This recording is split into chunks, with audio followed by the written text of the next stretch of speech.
Hi, I'm State Representative Ross Smith from Waterloo. And this November, Black Iowans all across the state can help us decide this election. That is, if we decide to lift our voices and vote. Now, voting by mail is safe and easy. But if you're like me and you want to vote in person, you can do that too. On October 5th, you can vote at your county auditor's office. The only way that we make change in our communities is through voting. For any questions, go to iwillvote.com/Iowa.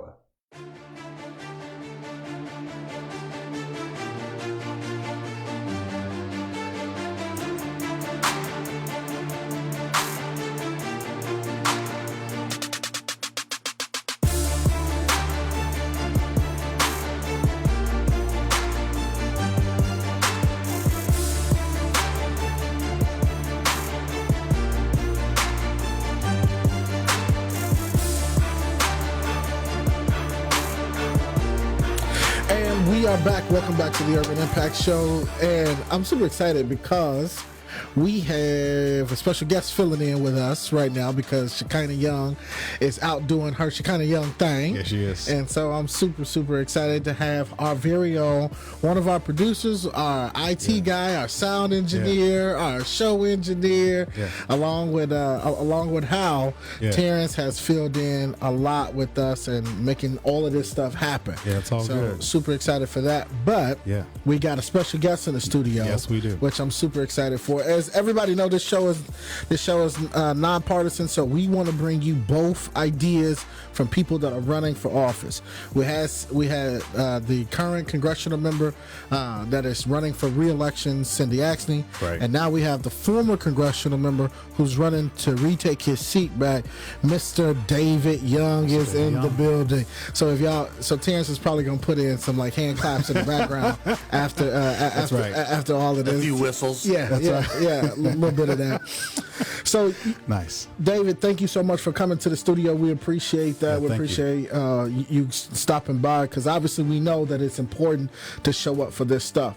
I want to throw it to you real quick to tell us a little bit about you. Tell us why you're running and what does sending David Young back to the United States Congress, what does that look like for Iowans? But most of all, what does that look like for Black Iowans that you'll be serving in the 3rd District? Well, first of all, it's a pleasure to be on the show. A small-town rural guy on the Urban Impact Show. But as we were saying earlier before we started recording that, Iowans all have the same interest, and that is just wanting a fair shot, a level playing field, making sure that there's opportunity out there. We all want to be loved, respected, treated kindly, and I believe that the best parts of us, the best angels within us will always come out in the end. It may be rough at times, and we've seen some rough patches in our history. But we get through them, and we can always do better. And so, being from Van Meter, Iowa, a small-town guy, I did go to school here in Des Moines at Drake University. That's right. Van Meter also the Bulldogs, right? That's right. That's right. Bulldog to Bulldog. That's right.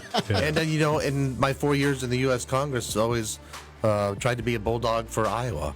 And, Iowa's a small state, and we have, 4 members of Congress, and so you want to place yourself on those committees and in those positions and to develop relationships across the aisle because that's how we do it here at home. We sit around the table and we just say, what's the problem? How do we tackle it? And so I always found that the best way for me to have been an advocate and to continue to be an advocate for Iowa is to get on that committee which delineates where the federal budget goes. And so that was the House Appropriations Committee. Yeah.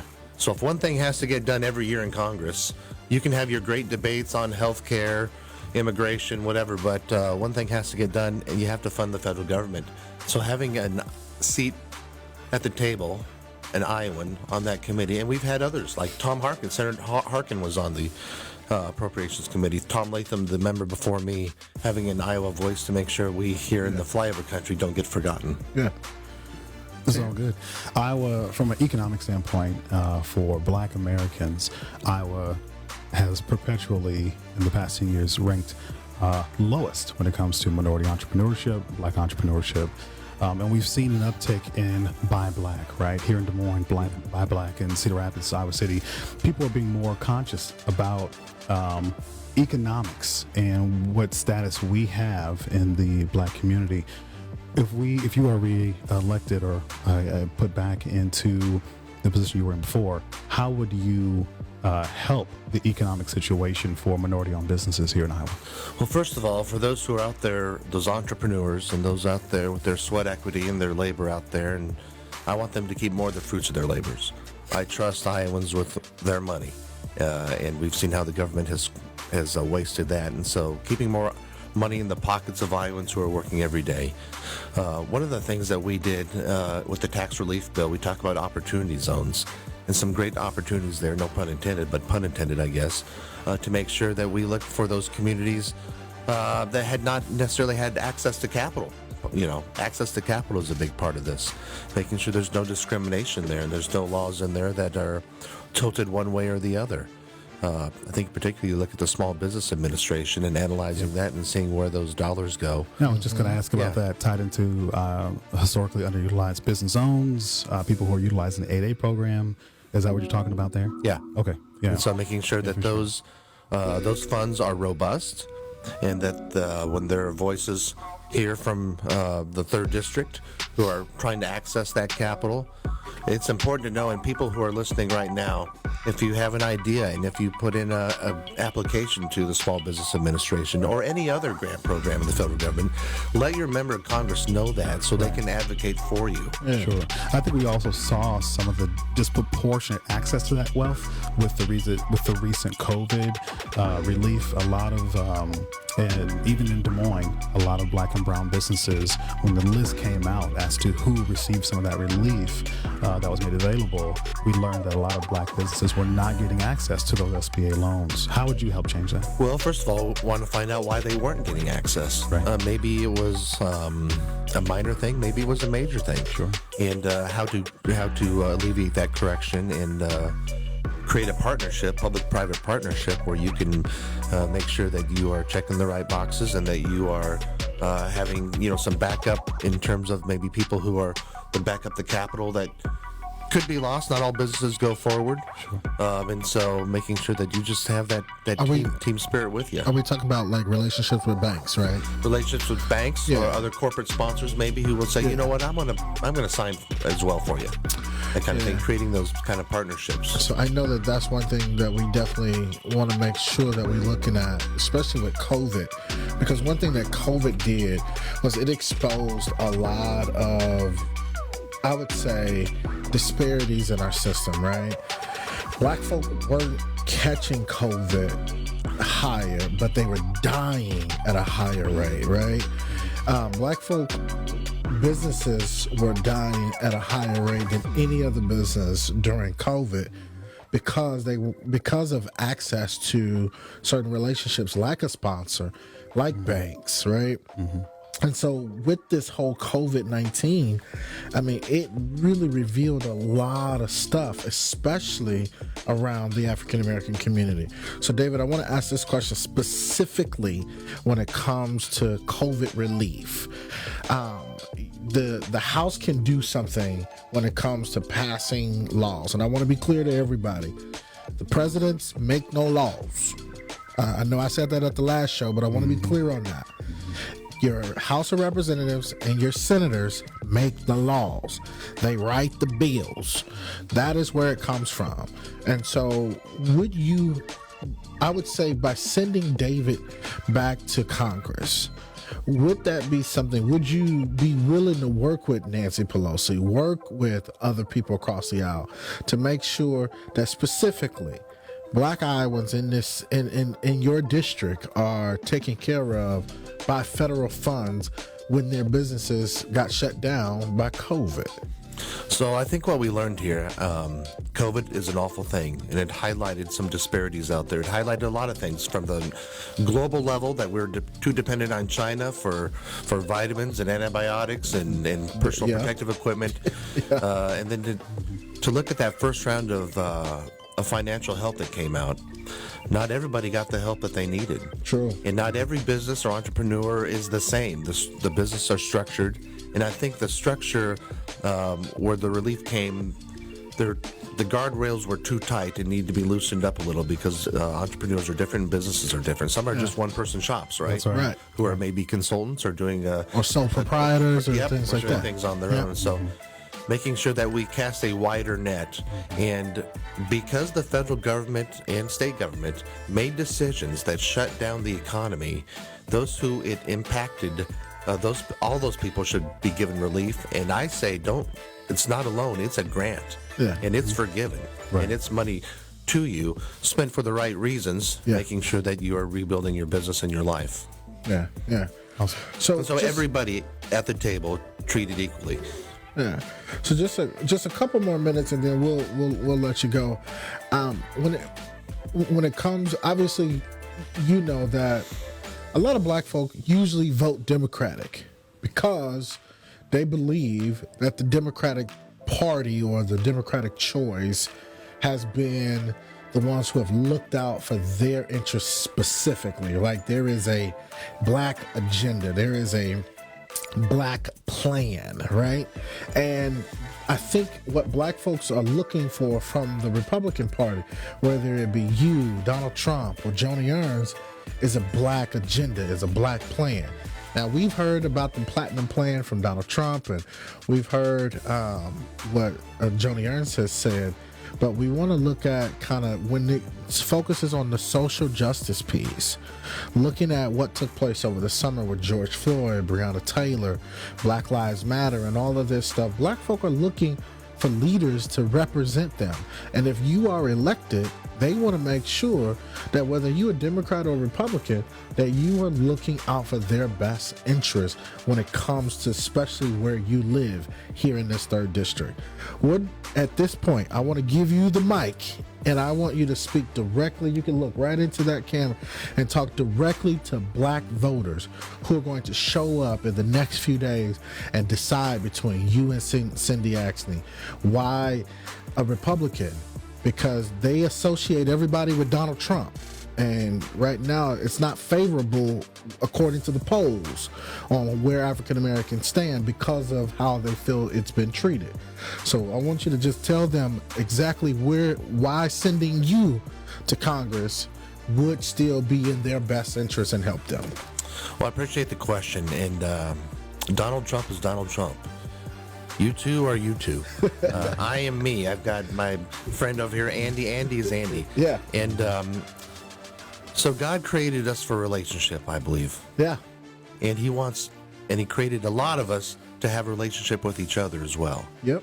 And a recognition that we're not flying solo here and that we need each other. Yep. I'm a pasty white kid from Van Meter, Iowa. I don't know what it's like to live in urban areas. Yep. I went to Drake University, but highly isolated on the campus. Oh, yes. Right. And, stories and conversation and relationships I've built. I don't know what it's like to walk into a 7-Eleven as an 18-year-old black youth and have somebody follow me around. Yeah. That's real. That's real. It's real. Yeah. And I need to know about them, and I do know about them. Yeah. I can never put myself in that situation because God made us all differently. And we celebrate the way he made us, right? Because he made us each and every way for a reason. Yep. Despite what we all see from each other on the outside, tall, short, black, white, we try to, and we can celebrate that diversity, and I do. I mean, this is the country where everybody in the world wants to come, right? Yep. We have to look into the heart, the famous words of Dr. Martin Luther King Jr., the content of our character, and realize that we're all in this together, brothers and sisters. And so that's how I view people. And so when it comes to public policy, I say, is this good for a human being, regardless of where they live? And in a lot of communities right now, particularly in urban sometimes, and the conversations I've had, education is the key factor. First of all, Jesus Christ is the real way out of all this, right? Yes. We know how it's all going to end. You think? Yeah, I'm asking you, right? We about to go to church. I like it. Yeah. We know how all this is going to end. He's going to come to the sky. He's going to give us new bodies and take us away, and we're going to celebrate eternity with him and with each other, serving him, loving each other. I cannot wait for that day. Yeah. Because there are painful days. Yeah. Regardless of how much income you have, regardless of what color you are, There are painful days for everybody. Yeah. And so education is part of that key too while we're here, right? We fight the good fight. And I want to make sure that parents have access to great education, because I think that is part of the key in all this. And so school choice to some is very controversial. For me, it's the ticket out of a bad situation. It could be generational. It could be temporary. I don't know, for each family. And to making sure that those who don't have access to capital and can't move to a nicer neighborhood or the suburbs have access to education. And so I believe in school choice and allowing parents to say, hey, this is my one shot with my child. Yeah. I got one shot and this is it, and I'm going to take advantage of it. And so education, though, is interesting, right? Because I don't want it necessarily federalized and dictated from Washington, D.C. I want those local decisions made here. But anything that school board elections are important. Yep, those kind of things. You know, I don't want to dictate who's on the school board from Washington, D.C. That's the last thing you want is from somebody from New York dictating who's on the school board here in Des Moines. I agree with that. And so making sure that parents have the ability to choose where their kids go to school. Whether that be homeschooling, a religious school, another public school. I'm a product of public school. Yeah. Sometimes when people talk about school choice, they think that's an assault on public schools. I want stronger public schools. I'm a person who came out of public schools. Yeah. And then making sure that there's access to capital as well. There's a lot of programs out there, and those with the best lawyers out there who can fill out the best paperwork and have the best connections seems to get the best end of the stick. Yeah. And that's not what I want to see. I want to see it based on merit. And I know there's a lot of good people here, a lot of great black entrepreneurs here. We talk about black economics. Yeah. And I think COVID helped, and the George Floyd, the protests and the demonstrations helped us all kind of re-look at the chessboard here. Yeah, look at everything. And look at everything. Yeah. And that they're all in this together. And we have more in common than we ever thought. Yeah. Like I said before, we all want to be loved, respected, given that opportunity. And so my door will always be open. It always has. Yeah. I'll show up in places in the black community where people never thought I'd show up, and I will continue to do that. Now, I do want to do this. I do want to give you credit. I do want to give, every time Reverend Rob calls David, there it is. He answers. I'm not gonna lie. That's it. Even when he calls collect, I accept the charge. Black Lives Matter, right? Yeah, no, right. Yeah, Black Lives Matter. So listen, I will give him credit for that. We were at the airport one time, and I said, hey, Congressman, I want to chat with you about something. We were both flying to D.C. at the time because I was meeting with Chuck Grassley about helping with the federal foster care system. Oh yeah. And I remember we were at the airport. I sat down. He was very open and willing to have that conversation. I remember one time when there was a vote coming up, and I called. He was like, I'll talk to him, right? Like we'll have this conversation, right? And he this is why I'm standing. This is where I'm voting. So he's never backed away or shied away from a tough conversation, which I appreciate. I will give him credit for that. Yeah. That I will say. He's done a good job. So I tell people, in the 4 years I served, I never missed a vote. Yeah. I showed up to work. You may not always approve of that vote or that job, but that's what you expect people to do, to show up to work. Yeah. And that's what I did. And so, and on Black Lives Matter, when that was highlighted, especially during this year, and it shouldn't go away. Yeah. When people would ask me, do Black Lives Matter? I would say yes. Yeah. Of course they do. Absolutely. Now, I wouldn't, like a lot of people, follow up and say, all lives matter. Of course they do. But particularly to the question of Black Lives Matter, yes, because that's the question. It's kind of like asking somebody, do you like beef for dinner? That's like saying, well, yeah, but I'll eat anything. I'll eat chicken. I'll eat pasta too. I'll eat some rigatoni, and I'll have some ribs. Yeah, but we're talking about beef. But we're talking about the issue. Yeah. Right. And if people don't think Black Lives Matter, I want to have a word with them. Yeah. Good. It's all good. Hey, I think this is it's really good that you came to talk to this audience. I think it's really good to hear from more Republicans, especially at this time, expressing their points of view in their own words. I think a lot of the ads and different things can those are what they are, but it's good to hear directly from people. So I appreciate you coming. Well, I appreciate the opportunity because those ads, the 30 seconds is not long enough to dive into an issue. No. Where can I get more info about you? Youngforiowa.com. That's our website. For the numeral 4 or the words? FOR. So youngforiowa.com. Yeah. You can find out more about David Young's platform and where he stands on the issues. Any final thoughts? I love you both. I know that you have great passions for the community and all people. It's a pleasure to be on the Urban Impact Show. Yes. Thanks for letting this kid with no shoes on from the country come out here. Well, hey, thank you. Thank you to your team. Thank you to you for stopping by. Terrence, any final words? No, I think we're good. I think it's been a good... I think we're looking for people just to really be well informed as they go out and get out the vote. Everybody needs to vote. No matter which way you're voting, you need to vote and participate in the process. And on social justice issues, remember throughout time, and our listeners know this, it's people of faith who relied on God to get them through every day, to allow the Holy Spirit to bring things to their mind about what is happening, that perspective that you want through Christ's eyes. And you remember, justice is mentioned a lot in the Bible. Oh, absolutely. And so that's where we get that fight from. Absolutely.